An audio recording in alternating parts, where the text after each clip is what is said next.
Jesús está presente en la Iglesia de diversas maneras. En su palabra, en los sacramentos, en los pobres, en los enfermos, en el prójimo. Pero lo está sobre todo en la Eucaristía. En este sacramento, Jesús está presente bajo las especies del pan y el vino, con su cuerpo, sangre, alma y divinidad.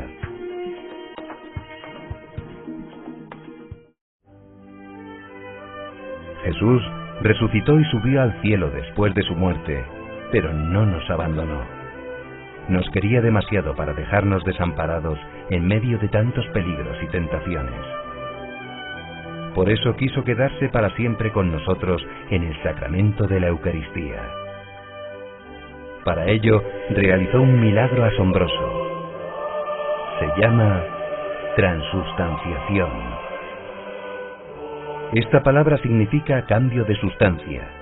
En la hostia santa y en el cáliz, lo que antes era pan y vino, se convierten en el cuerpo y la sangre de Jesús. Este prodigio sucede en el momento de la consagración. Es el mismo Jesucristo quien realiza esta milagrosa conversión en cada misa, igual que la realizó en la última cena. El sacerdote, representante de Cristo, es quien pronuncia las palabras, pero su eficacia milagrosa proviene de Dios. Nuestros sentidos solo perciben los accidentes, es decir, las apariencias del pan y del vino, su forma, color y sabor. No vemos a Cristo con los ojos. ¿Cómo creer entonces? Eso mismo preguntó este niño al Papa. La mia catechista mi ha detto che Gesù è presente nell'Eucaristia. Ma come? Io non lo vedo. Ci sono tante cose che non vediamo e che esistono e sono essenziali. Per esempio, non vediamo la nostra intelligenza e la abbiamo. Anche non vediamo, per esempio, la corrente elettrica e tuttavia vediamo che esiste. Le cose più profonde che portano realmente la vita e il mondo non vediamo, ma possiamo vedere e sentire gli effetti. El apóstol Tomás no aceptó la resurrección de Jesús porque no la había visto con sus propios ojos.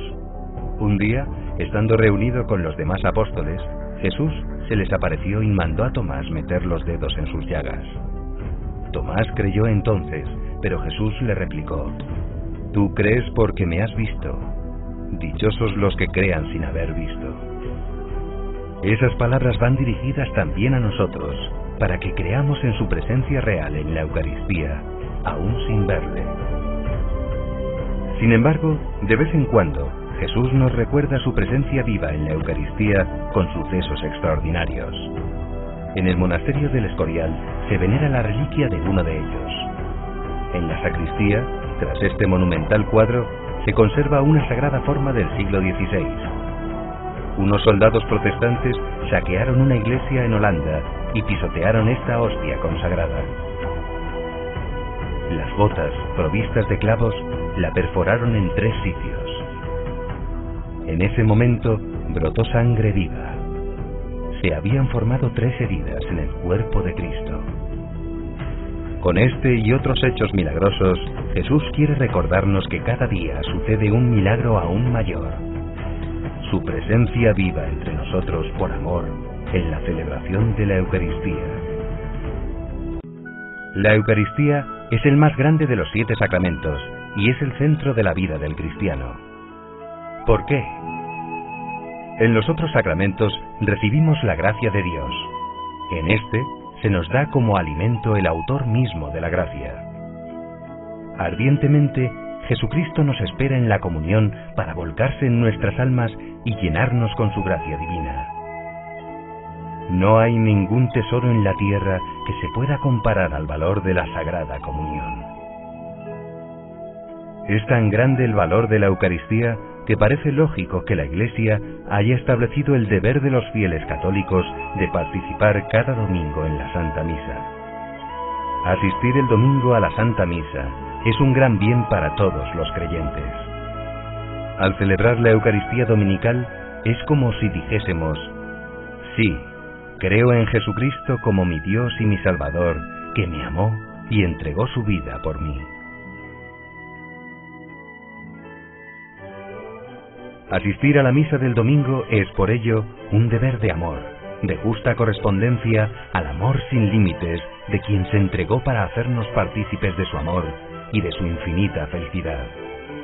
Por eso es el primer mandamiento de la Iglesia, y con él cumplimos a la vez el tercer mandamiento de la ley de Dios: santificarás las fiestas. Asistimos a la Santa Misa porque agrada a Dios y para beneficiarnos de los tesoros de gracia que Él desea comunicarnos. Despreciar esas gracias, desobedecer a esos deseos divinos, entrañaría un pecado grave. Sería como desentenderse de la propia salvación, preferir lo nuestro a lo de Dios, que nos lo ha dado todo. Quien deliberadamente rechazara ese amor divino, pondría en serio peligro su salvación. ¿Y se puede cumplir ese deber de amor yendo a misa cualquier día de la semana? No. La Iglesia ha establecido que asistamos el domingo y demás fiestas de precepto o sus vísperas. El domingo fue elegido por ser el día en que resucitó Jesús. Es el día del Señor. Para recibir en su plenitud los favores divinos otorgados en la Eucaristía, es muy conveniente acercarse a comulgar. Pero, ¿puede cualquiera recibir la Sagrada Comunión? Solo pueden hacerlo los bautizados que están en gracia de Dios. Para comulgar, debemos tener el alma limpia de pecado grave. San Pablo advierte: quien coma el pan o beba el cáliz del Señor indignamente, será reo del cuerpo y la sangre del Señor. Nadie está obligado a comulgar, y es mejor no hacerlo que recibir el cuerpo del Señor indignamente, pues cometería un sacrilegio. Como dice San Pablo, comería entonces su propia condenación. El sacramento de la penitencia es la mejor preparación para recibir la Sagrada Comunión. Si estamos en gracia de Dios, es decir, si no tenemos ningún pecado mortal, basta que hagamos un acto de contrición antes de comulgar. Pero si tenemos conciencia de pecado grave, es indispensable que confesemos antes nuestros pecados. La Iglesia recomienda la comunión frecuente y manda a los católicos recibir ese sacramento como mínimo una vez al año en tiempo de Pascua de Resurrección. En la comunión, el cristiano se hace verdaderamente libre. En efecto, auténtica libertad es la que Jesús nos ofrece para vencer al pecado, triunfar sobre la muerte y alcanzar la vida eterna. San Juan Bosco, en un sueño, vio que la nave de la Iglesia, combatida y agitada por la tempestad, se salvaba anclada en dos columnas firmes: la devoción a la Virgen María y a la Sagrada Eucaristía.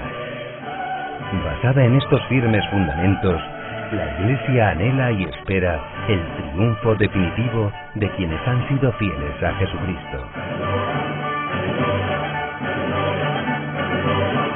Tantos textos, Dios mío.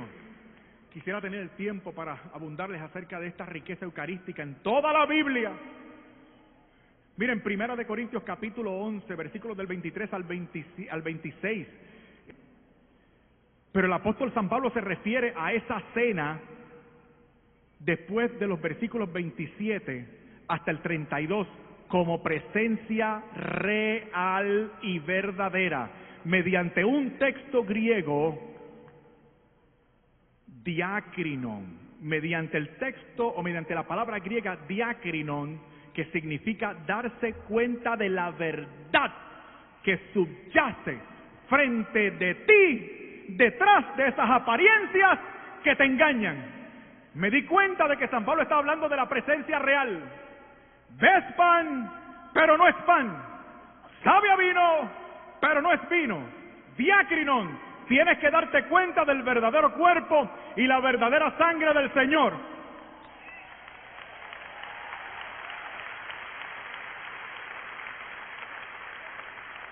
¿Y qué me dicen ustedes de San Juan capítulo 6?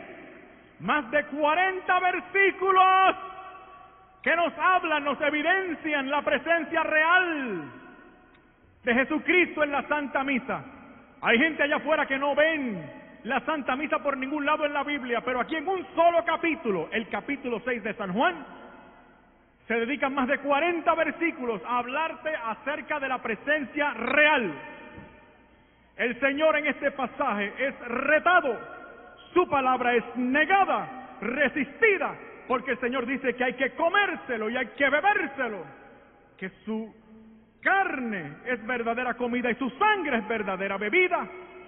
El Señor dice que el que lo ingiere obtiene vida eterna y la gente no lo quiere creer, la gente lo resiste. Y profundizando en el pasaje bíblico me di cuenta de que la gente se resistía porque creían que Jesucristo era un mero hombre, a lo sumo un milagrero. Y como era un mero hombre, Jesucristo podía equivocarse. Y como podía equivocarse, Jesucristo podía decir lo que no era verdad. Pero yo sabía, número uno, que Jesucristo nunca miente. Y número dos, que Jesucristo tiene el poder para hacer lo que dice.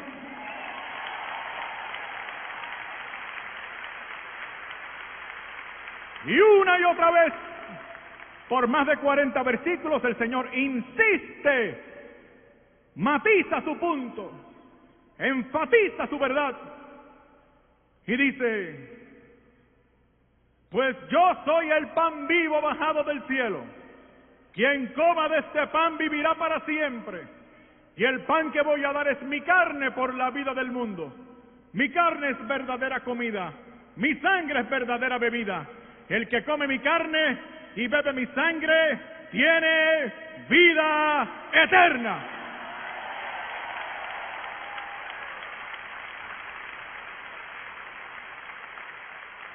Hay muchos elementos que podemos resaltar de este pasaje.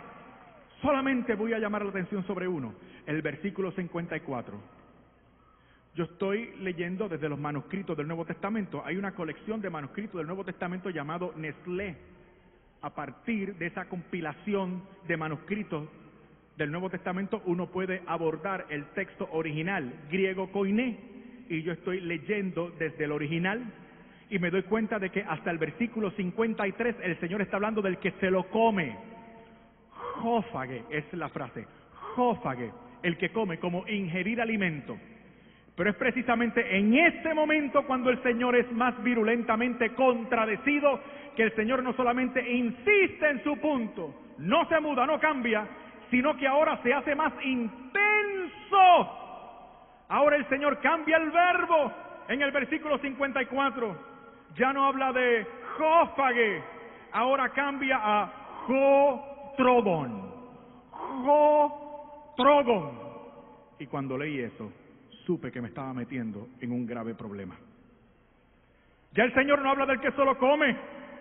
Ahora el Señor dice, el que no me muerde, el que no me mastica, el que no me roe con los dientes, ese no tiene vida eterna. ¿Qué más literal lo quieres? ¿Qué más literal yo lo quería? Tan literal habló el Señor, que a partir de ese momento la multitud que le seguía frenética se alejó de él. ¿Qué hizo el Señor? Yo estaba leyendo con mucha emoción. Yo me puse en el lugar del Señor. Yo dije, si esa multitud, que según los expertos es de 10,000 personas, me abandona, yo me voy detrás de la multitud.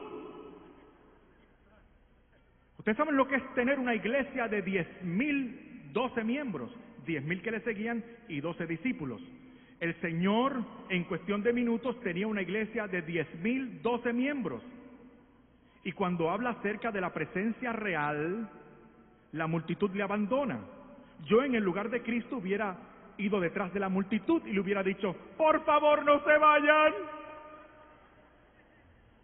no me abandonen, vamos a echarlo a votación. ¿Quiénes creen que estoy hablando literalmente? ¿Quiénes creen que estoy hablando simbólicamente? Todo eso yo hubiera hecho.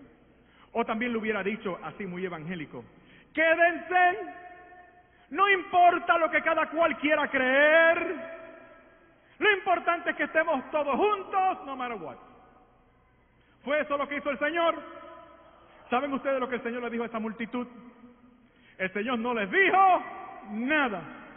El Señor se volteó a los 12 que le quedaban y para que se fueran también les dijo: ¿se quieren ir ustedes también? Que es la pregunta que yo quiero hacer en esta ocasión. ¿Se quieren ir ustedes también? ¿Se quieren ir ustedes también? Porque ustedes son listos, gente de Dios, gente sabia, gente que en este lugar, en esta hora, se ponen de acuerdo para contestar como contestó San Pedro, que se levantó para responder por los suyos diciendo: Señor, ¿a dónde iremos si solamente tú tienes palabra de vida eterna? ¿A dónde te vas a ir? ¿A dónde te van a alimentar como te alimentan aquí?